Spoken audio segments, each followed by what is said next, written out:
सुप्रभात सभी को। आज हम संस्कृत व्याकरण में आपको एक ऐसा टॉपिक बता रहे हैं जिसका उपयोग आपको 6th से लेकर 10th क्लास तक इसकी आवश्यकता पड़ती है। तो आज का हमारा टॉपिक है लकार। संस्कृत व्याकरण में लकार जो होता है वो महत्वपूर्ण टॉपिक होता है। इसमें आइए हम देखते हैं, इसमें 3 पद होते हैं।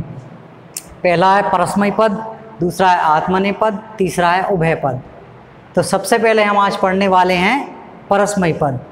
तो आइए इसको हम पढ़ लेते हैं। सबसे पहले यहाँ पे लकार जो दिए हुए हैं, लकार कितने होते हैं? 5 प्रकार के होते हैं, टाइप ऑफ 5। सबसे पहला जो लकार होता है लट लकार, इसको वर्तमान काल कहते हैं। लिट लकार जो होता है भविष्य काल। लंग लकार यहाँ भूतकाल होता है। लोट लकार और विधिलिंग लकार आज्ञार्थी और चाहिए, इसका ये अर्थ होता है। इस तरीके से हम ये 5 लकारों में से आज 2 लकार हम पढ़ने वाले हैं, क्योंकि ये टॉपिक थोड़ा बड़ा हो जाता है। तो सर्वप्रथम हम देखते हैं यहाँ पे लट लकार दिया हुआ है, अर्थात वर्तमान काल।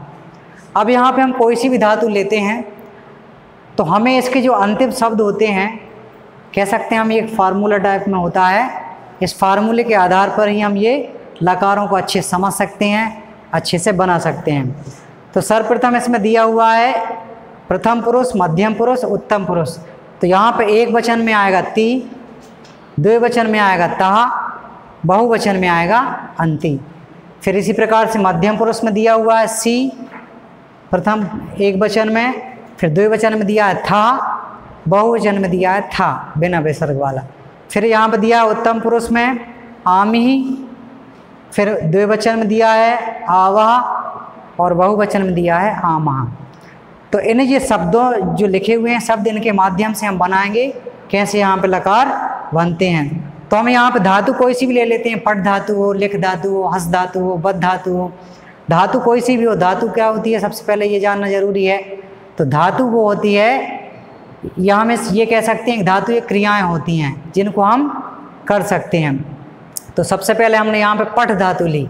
पठ मतलब पढ़ना, तो यहाँ पे हो जाएगा पठति, पठतः, पठन्ति, पठसि, पठतः, पठत, पठामि, पठावः, पठामः। इस तरीके से हमारा ये लट लकार हो जाएगा।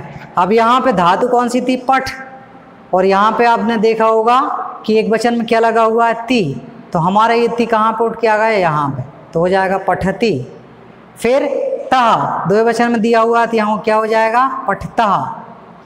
फिर यहाँ पे दिया हुआ है अंति, आने बहुवचन की बात हो रही है तो यहाँ पे हो जाएगा पठन्ति।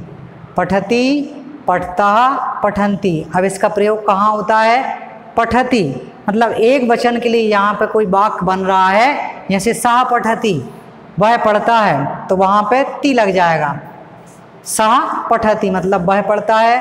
फिर हो जाएगा तौ पठता। तौ मतलब होता है वेदो, पढ़ता आने पढ़ते हैं। तो द्विवचन मतलब यहाँ पे दिया हुआ है ता, पढ़ता मतलब वेदो पढ़ते हैं, तौ पढ़ता हो जाएगा। फिर यहाँ पे दिया हुआ है अंति बहुवचन में, तो हो जाएगा पठन्ति, अर्थात ते पठन्ति हो जाएगा, वे सभी पढ़ते हैं। इस तरीके से हम इसको समझ सकते हैं।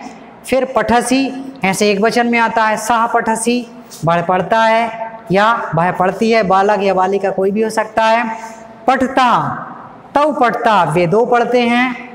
पठत, वे सभी पढ़ते हैं। फिर पठामी, आमी, अहम के लिए आमी आता है, मतलब स्वयं के लिए बात होती है, तब वहाँ पर क्या आता है? आमी आता है। सा पठाम, अहम पठामी आएगा, मैं पढ़ता हूँ। पठावा, यहाँ पे आवा शब्द आया है तो द्विवचन में क्या प्रयोग होता है? आवाह। फिर यहाँ पे दिया हुआ है पठामह, तो ये बहुवचन में जाता है वयम पठामह। तो बहुत सारे लोग, हम सभी पढ़ते हैं, वयम पठामह ऐसा हो जाएगा। तो ये हमारा लट लकार था। इसको हम किसके माध्यम से समझेंगे? इसको हम ये शब्दों के अंतिम शब्द जो रहते हैं उच्चारण में, इनके माध्यम से हम समझ जाते हैं कि यहाँ पे लट लकार होता है। इसके बाद हम देखेंगे, इसके बाद आता है लट लकार, अर्थात यहाँ भविष्य काल की बात की जा रही है। अब मैंने यहाँ पर लट लकार क्यों ले आया पहले? क्योंकि ये थोड़े से मिलते जुलते हैं।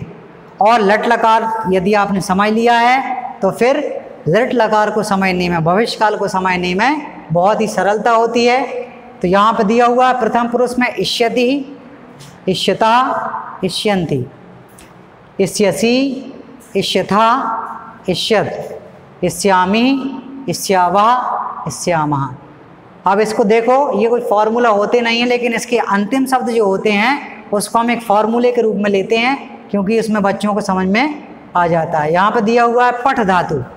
अब यहाँ पे पठ धातु जो है, यहाँ पे क्या लिखा हुआ था प्रथम पुरुष में, इष्यति, तो यहाँ पे मात्रा का उच्चारण दिया, इसलिए हमने यहाँ पे मात्रा लगा दी।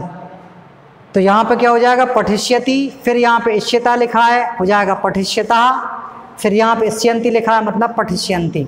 तो एक वचन, द्विवचन और बहुवचन।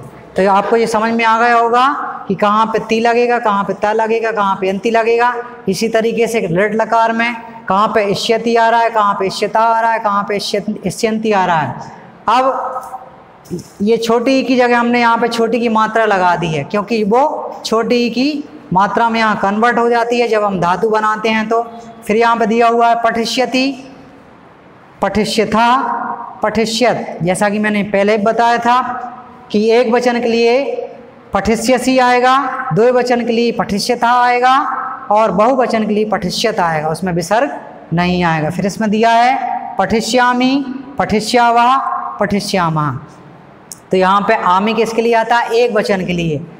लट लकार में हमने पढ़ा था, यहाँ पे पठामि, पठावा, पठामा। तो यहाँ पे थोड़ा सा चेंज हो गया, परिवर्तन हो गया है। यहाँ पे हो जाएगा पठिष्यामि।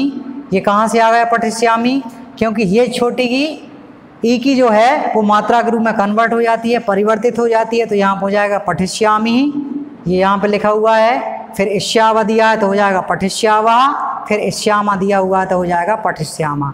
इस तरीके से हम लकार को पढ़ सकते हैं। और इनको समझने का बहुत ही सुंदर और सरल तरीका क्या होता है, तो इनको समझने का जो तरीका होता है, सरल तरीका, वो ये होता है कि इसके जो अंतिम शब्द होते हैं उनका उच्चारण स्पष्ट होना चाहिए और उनके उच्चारण हमको ज्ञात होना चाहिए। तो आशा करता हूँ आपको ये समझ में आए होंगे। नेक्स्ट वीडियो में हम इसका दूसरा भाग लेकर आएंगे, इसमें हम आपको बताएंगे। धन्यवाद।